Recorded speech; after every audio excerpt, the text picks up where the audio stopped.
their applause, first to welcome him and then to appreciate what he had to say. It was quite remarkable, quite historic. It was an honor to be there to see him.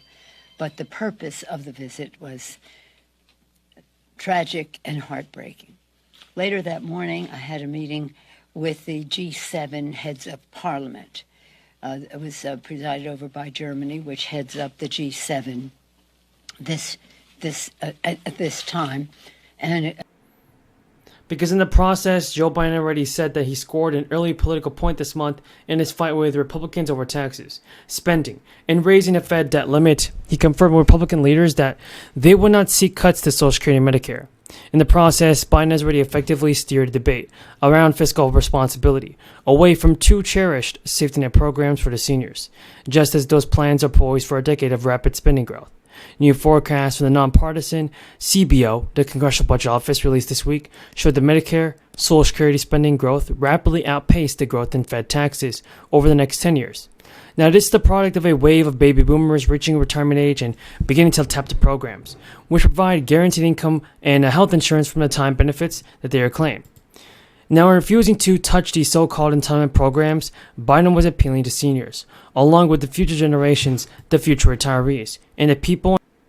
Because in this refusing to touch these so-called entitlement programs, Biden was appealing to seniors. And he even said that they're more than government programs. They are a promise we made. Work hard and contribute. And when the time comes for you to retire, money will be there to help you out. Because influential Republicans have proposed a variety of changes to make both programs more fiscally sustainable, including spending cuts, gradually raising the retirement age from 67 to keep up with long life expectancy. And Republican leaders in Congress have stressed in recent days that, despite the calls from conservative, they will not seek these charges as part of an agreement to raise the nation's borrowing cap. Turn on the AC, Jasmine! Because the House Republicans, everybody, like Mitch McConnell, have told reporters that there is no agenda on the part of Senate Republicans to revisit Medicare or Social Security, period, adding that he has noticed that the Speaker of the House has said the same thing. Now, if both sides hold their positions firm, that is, the fiscal debate will begin tomorrow.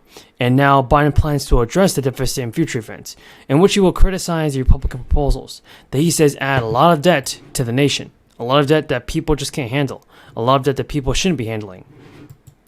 Plus, the debate excludes primary spending side drivers of future federal debt, and both security, Medicare trust funds are currently spending more than they take in payroll from taxes and other revenue sources, a growing gap that is included in how the government accounts for the total size of its budget deficit. The budget deficit has already predicted Social Security will grow by 2/3 over the coming decade. It's more than double the expected growth rate for spending on the military and on domestic programs like EPA, environmental protection agencies, and high inflation and high education. That's pretty much what it is about. Because so far we know Speaker Pelosi backed away from. And what did she replace it with? $54 billion in new mandatory spending. At a time when inflation is through the roof, families are pleading with Washington to stop the spending, to get control over inflation that is tied to Washington spending. So Joe Biden, everybody, his spending bill is his top priority, and Joe Biden's ready to send out checks. On the first day of the tax filing season, the federal government unveiled a revamped website to help people who are eligible for the extended child tax credit. That's under last year's crisis relief bill that claimed the second half of the payment that they were due. According to the Treasury Department, the site, everybody, was the online child tax credit website.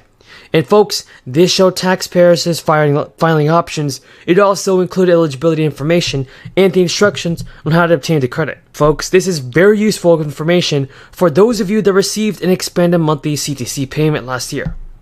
As part of President Biden's stimulus package, though, it included a monthly payment of up to $300 per child. The child tax credit also got a boost, and according to the Treasury Department, since the payments were first disbursed in July, the Treasury and the IRS have delivered approximately $93 billion to tens of millions of families. That happened many, many times.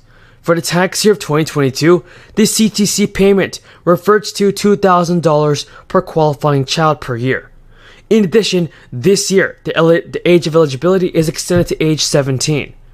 So as tax filing season begins, the Treasury's priority is ensuring that eligible families are able to receive the full child tax credit. So this relief has helped families pay for essentials when they need it the most, and by getting the second half or the full amount of the credit millions of people continue to receive.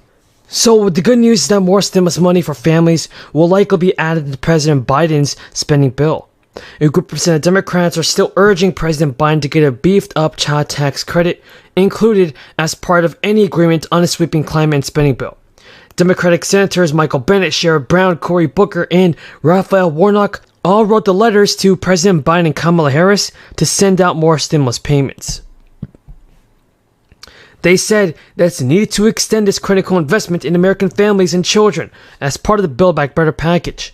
Democrats have temporarily expanded the child tax credit in early 2021 as part of a sweeping relief package enacted to provide $3,600 or $300 per month. Senators said in the letter the expanded child tax credit represents the biggest investment in American families and children in a generation. It's a signature domestic policy, and it's an achievement of this administration. The consequences, everybody, of failing to extend a child tax credit expansion are dire, particularly as families face another wave of the crisis. Raising taxes on working families is the last thing lawmakers should do. Discussions on extending the expanded child tax credit were also tied to President Biden's Build Back Better bill.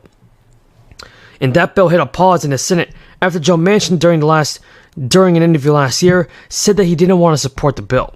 Folks, that's kind of disappointing, and I think that President Biden has to do something about this.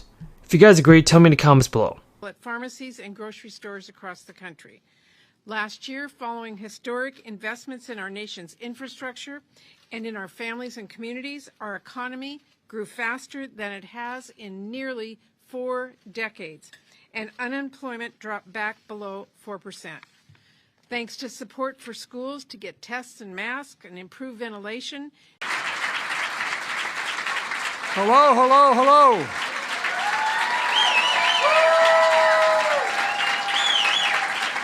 Good to see you all. And it's good to be almost home. Leader Jeffries, thank you for your partnership and your leadership. And Pete, thanks for organizing this retreat and having me here. You know, she couldn't be here tonight. I know Whip Catherine Clark, who I spoke to before I came up, is here in spirit. I also want to recognize the greatest speaker in the history of the United States of America. I think I coined that phrase because it's true, because I worked with her for so long. Nancy Pelosi. Nancy, stand up.